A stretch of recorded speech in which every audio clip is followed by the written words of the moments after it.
Замисляли ли сте се, че всеки ден сме изложени на един модерен, почти невидим стресов фактор? Такъв, който идва директно от устройствата, които използваме постоянно.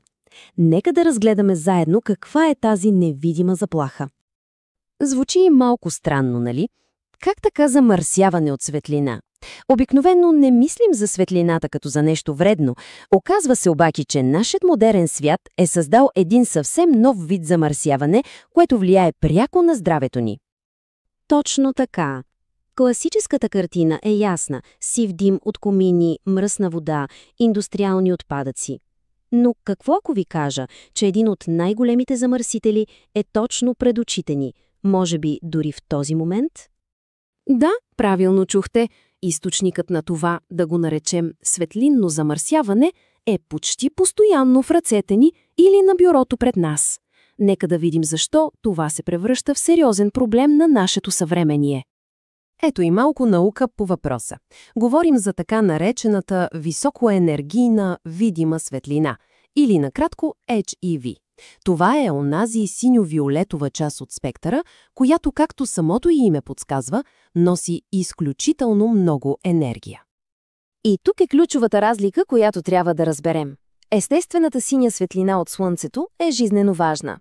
Тя казва на тялото ни кога е ден и синхронизира нашият биологичен часовник. Проблемът обаче идва от изкуствената светлина от екраните, която ни облъчва постоянно от много близко разстояние и по всяко време на денонощието. Добре, и какви точно са щетите? Нека сега да разгледаме какво казва науката за това, как продължителното излагане на синя светлина всъщност ни се отразява. Ще се фокусираме върху 3 основни проблема, които научните изследвания свързват директно с прекомерното излагане на синя светлина. Нашият сън, здравето на очите ни и, може би малко изненадващо, състоянието на кожата ни.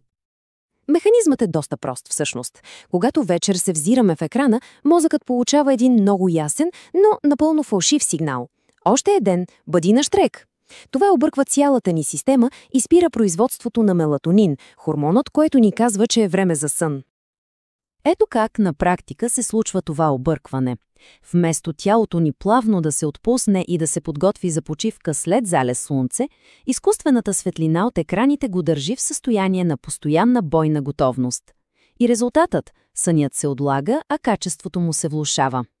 И това съвсем не е някакво ново откритие. Помислете само, още от 1965 година науката знае, че този тип светлина може да бъде опасен за очите. Говорим за потенциални необратими увреждания на фоторецепторите. Това са клетките в ретината, които улавят светлината. Но вредата не спира до очите и съня. Оказва се, че тя се отразява и на най-големия ни орган – кожата.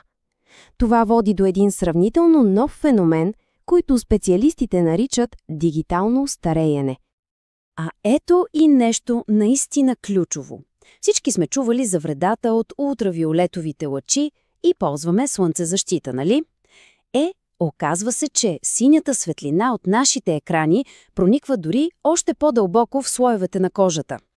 Процесът е като верижна реакция. Първо, синята светлина прониква дълбоко. След това предизвиква така нареченият оксидативен стрес, който от своя страна започва да разрушава колагена и еластина. Това са основните тухлички, които поддържат кожата ни млада и еластична, а крайният резултат – ускорена поява на бръчки и пигментни петна. Добре, след като очертахме проблема, идва и най-важният въпрос. Какво можем да направим? Нека разгледаме някои конкретни и наистина ефективни решения. Защитата трябва да е комплексна, на 2 фронта, така да се каже. От една страна са промените в навиците. Нещо толкова просто, като това да оставим телефона на страна час-два преди сън, може да има огромен ефект. От друга страна, на помощ идва и модерната наука със своите козметични решения. Иновациите в козметиката вече предлагат много целенасочена защита. В основата й стоят няколко наистина интересни и ключови съставки. Първата такава съставка се нарича Energenius. Тя е извлечена от корените на индийски женшен и е разработена специално, за да защитава клетките на кожата от стреса, който синята светлина им причинява. Втората иновативна съставка, за която ще си говорим, е Сакадикюм тъм.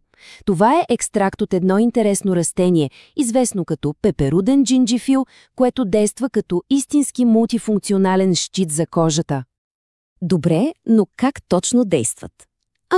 Представете си Energy News капеин като защитник на електроцентралите на нашите клетки, митохондриите. Той им помага да продължат да произвеждат енергия въпреки стреса. Сакадикиум капракилиум пък осигурява широко спектър на защита и помага за автофагията. Това е естественият процес, чрез който клетките се самопочистват и регенерират. И това е, може би, най-важният извод. Целта не е да се откажем от технологиите. Това е почти невъзможно в днешно време. Идеята е да сме информирани и да предприемем активни стъпки, за да смекчим всички тези негативни ефекти.